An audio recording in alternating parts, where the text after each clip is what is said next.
Hi this is Prem. ఈరోజు మనం మాట్లాడుకునే టాపిక్ ప్రజెంట్ ట్రెండింగ్లో ఉన్న మోస్ట్ ఫోన్పే వ్యాలెట్ గురించి మాట్లాడుకుందాము. ఈ వ్యాలెట్ చూసుకుంటే ఫ్రెండ్స్ 100 రూపీస్ ఛార్జెస్ అని 400 రూపీస్ ఛార్జెస్ అని చెప్పి ఛార్జెస్ ఎందుకు కట్ చేస్తున్నారు, దేనికోసం కట్ చేస్తున్నారు అనేది ఫుల్గా ఈ వీడియోలో అనేది ఎక్స్ప్లెయిన్ చేస్తాను. ఎక్కడ కూడా స్కిప్ చేయకుండా చూడండి. ఈ ఆఫర్ అనేది ఓన్లీ మన ఫోన్పే వ్యాలెట్ యూజర్కి మాత్రమే. ఫోన్పే వ్యాలెట్ బాగా వైరల్ అవుతుంది కాబట్టి ఈ విషయం చాలా మంది తెలుసుంటుంది, తెలియని వాళ్ళు కూడా ఉంటారు కాబట్టి తెలియని వాళ్ళ కోసం ఈ వీడియో అనేది చేస్తున్నాను.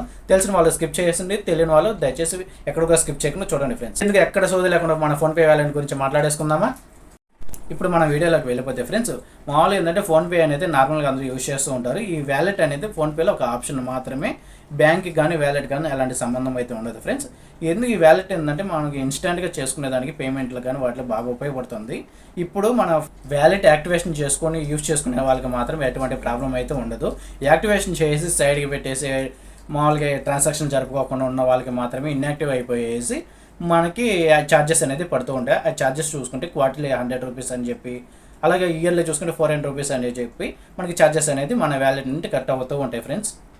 ఈ ఛార్జెస్ అనేది మన బ్యాంక్ అకౌంట్కి మాత్రం ఎటువంటి సంబంధం ఉండదు. మన వ్యాలెట్లో మనం ఏదైతే అమౌంట్ యాడ్ చేసుకొని ఉంటామో దాంట్లో నుంచి మనకి ఛార్జెస్ అనేది మైనస్ అవుతూ ఉంటాయి. దయచేసి మళ్ళీ చెప్తున్నాను వినండి, మన బ్యాంక్ అకౌంట్కి వ్యాలెట్కి ఎలాంటి సంబంధం లేదు. ఎటువంటి హిడెన్ ఛార్జెస్ అనేది మన ఫోన్పే వల్ల మన మెయిన్ అకౌంట్కి అయితే వెయ్యరు. ఒకవేళ మీరు యాక్టివేషన్ చేస్తే డియాక్టివేషన్ ఏ విధంగా చేయాలనేది మాత్రం నేను నెక్స్ట్ వీడియోలో చెప్తాను.